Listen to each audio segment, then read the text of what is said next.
I understand that the game not saving was supposed to give us that little extra push to be more mad at the thieves, but surely losing your power is more important than losing your game progress. Either way, we're gonna get it back.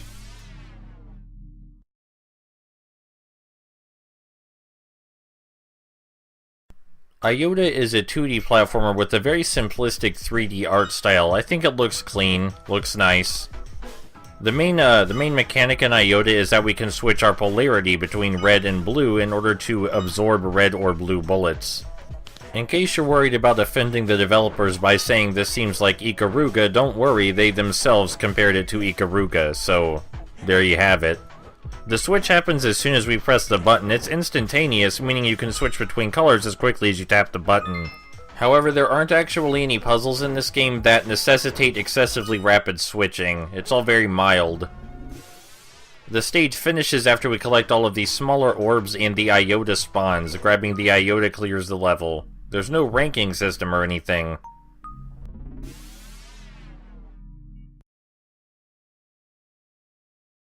Now it is time for the second mission of the first location, and in this one we're going to be racing our doppelganger.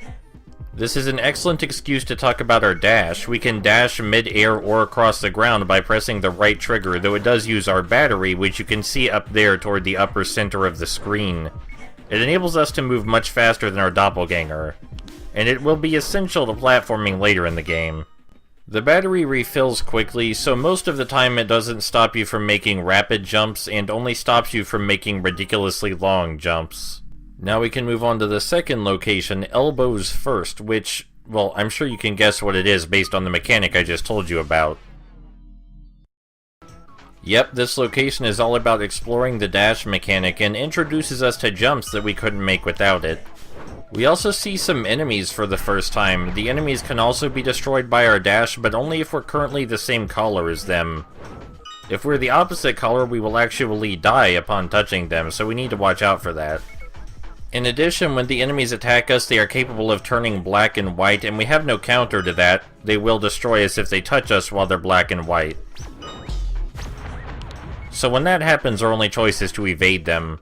But usually if we're the correct color, they will run away from us instead of attack us, though there are some enemies that are an exception to this. As you can see, the platforming so far is exceedingly simple. We have red and blue shots mixed together right there, but we can easily dash right through the middle. Very simple pattern. It's a very reasonable hazard considering you're just now supposed to be learning about the dashing mechanic. This game isn't terribly long, so it does have to ramp up the difficulty sometime soon. But it never gets as hard as you might expect from a game inspired by Ikaruga, or a 2D platformer in general for that matter. I intended to make a joke about a similar game, Outland, that also uses this color switching mechanic, but I don't know anything about Outland. But now it's time for an entirely new type of goal.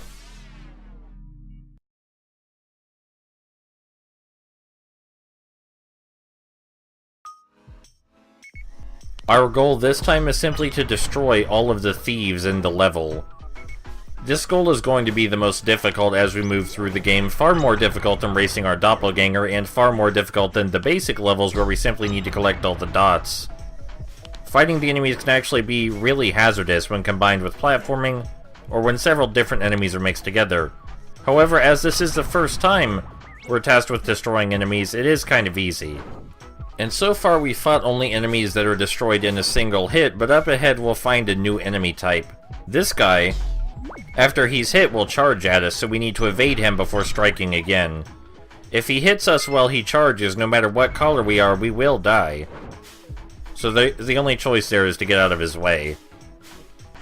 I suppose when you get down to it, these missions aren't that different from the collect the dots missions, it's just that the dots fight back. In addition to those two goals, this location actually has a third one. We have to race our doppelganger again.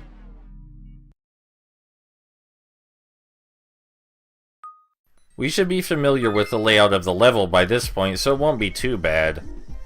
The main advantage we have over our doppelganger is that our dash is way better than his, and he doesn't use it nearly as much as we do. So we're gonna spam it whenever we can. After we get sufficiently ahead of him, we can afford time to slow down toward the end. These hazards are basic and we should be used to them by now, but it's better safe than sorry, because if we lose a life, then we will be pushed back a bit. I do find racing the doppelganger to be the easiest goal available in the game, and we see this goal less and less as the game progresses and see more of the enemy-based goal, so I assume the developer agrees with me. Up next we have a rather gimmicky goal that we only see twice. For this level, the idea is to use the light from our body, the light from the dots, and the light from the bullets to see exactly where the platforms are. It's a rather cute gimmick and it works well, but it's easy to see why they didn't want to overdo it. It would be very difficult to mix this with the other types of goals without it becoming frustrating, and it can outstay its welcome very fast. Thankfully, it doesn't do that. It's levels like these that show the developers' restraint that make me think they wanted you to feel like you were playing a difficult platformer, but you aren't really. This is a game you play to feel good about your platforming skills even if you're not good at platforming at all. Because with the inspiration from Ikaruga and the other gimmicks involved, you certainly feel like it should be a difficult game, but it really is not.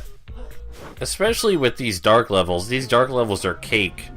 The rest of the levels are as challenging as they need to be, but the dark levels in particular I think almost anyone could handle. This is the location where the level design starts to get more creative. For example, right here at the start there's a dot over a pit, so we need to time our dash well to nab it. Not something even remotely difficult. I've never died there once, but it makes you feel good even if it isn't hard. And right now we're going to see enemies mixed with bullets of the opposite color. Of course, the obvious solution here is to jump over the enemies. We don't need to fight them, and it's far easier to jump over a single enemy than a whole lot of bullets. This location is called Fallout because of the moving platforms, but we can hover above those moving platforms by holding in the right trigger. Do not press a direction or you'll dash, but you can hover just by holding it. That makes the falling platforms, or rather, dropping platforms, it makes them a lot easier to deal with. While we're hovering, we can also absorb shots of the same color into our shield. This refills our battery and allows us to hover indefinitely. So when I said the level design got a lot more creative here, I meant it. You can see there's a lot more going on mechanically than first appears, though it doesn't get too much more deep than this.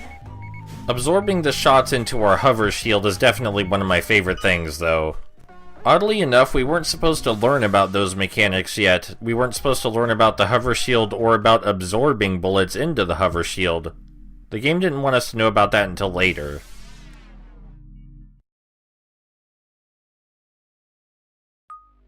Now we're going through the level again, but this time we must destroy all enemies, and there is a new enemy type waiting for us. This guy can't be destroyed, but when he strikes the ground we can jump over him. That's the only way to safely get around him. Can't go under him or anything like that. And now you'll see that the hazard where the bullets are mixed with enemies of the opposite color is a bit more difficult. But we can simply move the cannon off screen to make it stop firing, which gives us a lot more time to attack the enemy. It's not like the level has a time limit either, so we can just keep retrying this until we get it right. And do remember that you can switch colors at any time, even while you're in mid-dash. I think the enemy attack goals really help the level design open up, and I prefer it over the regular goal, but I understand the regular goal has to come first so you get used to the way the level works. I also appreciate that this is a game where you can use the mechanics before you're intended to learn about them, and it actually makes the game go much faster.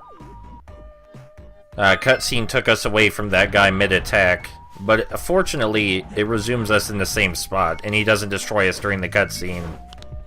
There are much higher budget games where you can be destroyed during a cutscene. Super Mario Sunshine comes to mind. Alright, we did it. We completely kicked that level's ass, and I feel good about myself even though the level wasn't difficult. That's what I'm talking about. That's what this game is for, to make you feel good about yourself.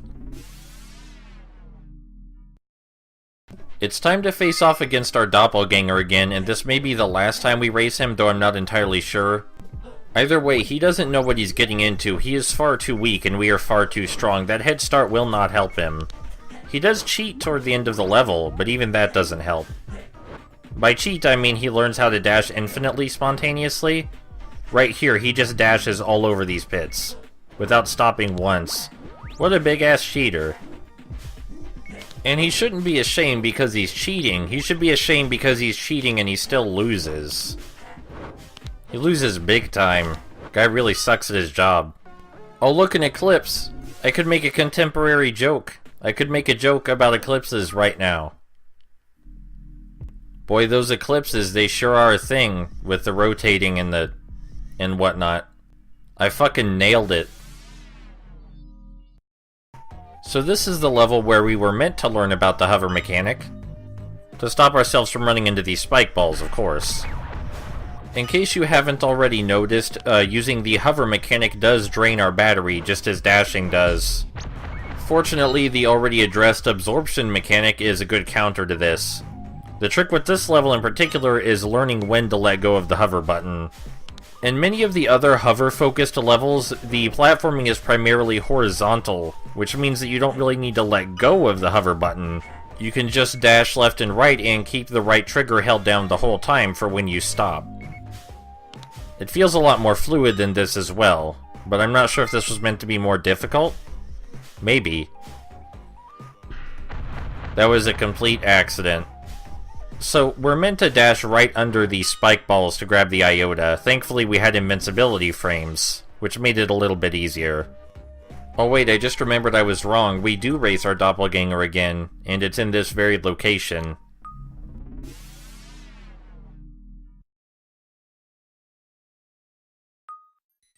And we're gonna kick our doppelganger's ass even harder this time. We were going easy on this level before because we needed to collect the dots, but no, this time we're just gonna plow straight through it. The doppelganger won't know what hit him, because nothing's going to hit him. And if you were to suggest that something hit him, he probably would just be confused. Did you see me taking damage there to save time? It's a pro strat.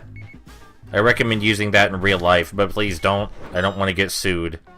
Look at how good I am at this really easy video game. Look at it. Feel inordinately proud of me. I feel inordinately proud of myself for beating this video game. 100%. 100%ed it, which I think you need to do anyway.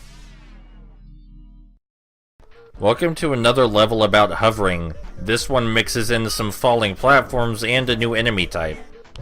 Keeps things a bit fresh, you know? This enemy type will attack us regardless of what color we are. This means in order to hurt it, we need to jump over it while it attacks and then hit it from behind. It's kind of fun to do, especially when it's mixed with other enemies later in the game. So these platforms, they fall too quickly for us to make it all the way across in one go. We need to take a stop and absorb bullets from this cannon before we can move forward again. Like I said, we could hover indefinitely while we're absorbing bullets, and that's the idea behind this level's design. We're just meant to hover there until the platforms come back, which may seem too simple, but it gets mixed up in a bit. This is, after all, the first time you're supposed to learn about this thing, even if we learned about it way earlier.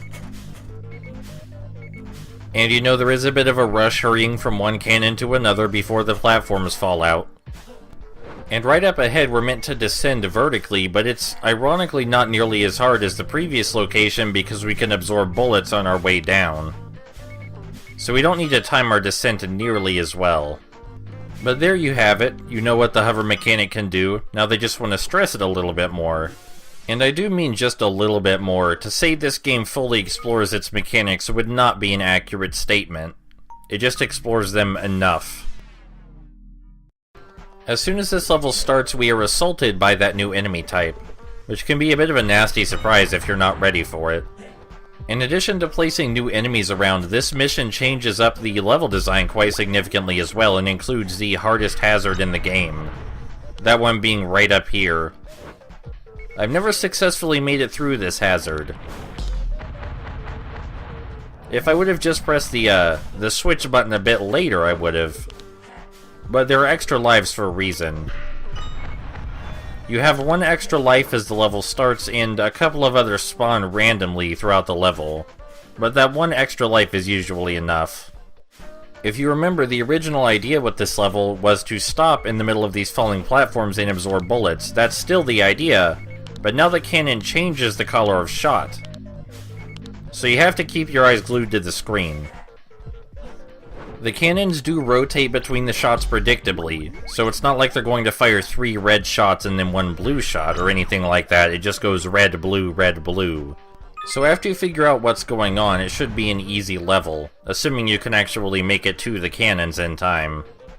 And the hovering mechanic never really gets explored any deeper than this. So I think you can see what I mean by they explore the mechanics very slightly. I'm sure you could think of dozens of ways to use these mechanics to make something harder. It's not like you'd even have to tweak the game. You know, all of the programming is here. It's just that the level design doesn't use the mechanics to their fullest, which is probably intended by the developers to prevent the game from getting too frustrating. Immediately after I discovered the hover mechanic, so many visions filled my head of incredibly difficult platforming segments, but they never came to be. And that might be a good thing or a bad thing, depending on how you look at it. So do you remember that gimmick that I said they only used twice in the entire game? Well, it's back. This dark level certainly doesn't seem any more difficult than the previous one. It's true that it is definitely more vertical, but the cannons show you pretty plainly which way to go and which way not to go. I suppose there are also more enemies, but still. That was entirely my fault. There was no reason for me to let that happen. It is still nice to see this gimmick one more time before the end of the game. It would have been way weirder if it were just a one-off, I think. Would have made you wonder exactly what they're thinking. Not that this gimmick isn't still weird, it doesn't really fit with the rest of the design, but presumably they saw how their bullets light up the surroundings and thought this was a cool gimmick. As soon as this level starts, we need to come over to the left, and there's no room to run away from this guy's attack, so we need to jump and hover. This location is appropriately called Absorb and Go. It doesn't use any mechanics we haven't seen yet, or use them in any ways we haven't seen yet. But that doesn't mean the level design isn't still interesting to look at. I'm not sure why that enemy was there all by his lonesome. We already know how to deal with that guy. He really shouldn't have been there by himself. Considering how little this game uses filler, which is appropriate because it's so short, it seems weird to have that big enemy there all by himself. This hazard is actually remarkably simple. We saw something almost identical to it in the second location, I believe it was. Nothing to worry about. You know, with the smaller enemies, their difficulty depends on their surroundings. But there's always guaranteed space above the big guys, because that's how you get around them. So having a big guy by himself anywhere isn't really that challenging, because you always know there's going to be space to get above him after he attacks. This is why reusing these smaller enemies isn't such a big deal by their lonesome, because you can put them in new places to good effect. But with the large enemy, you should really start mixing him with other hazards or new enemies like the cannons in the previous location.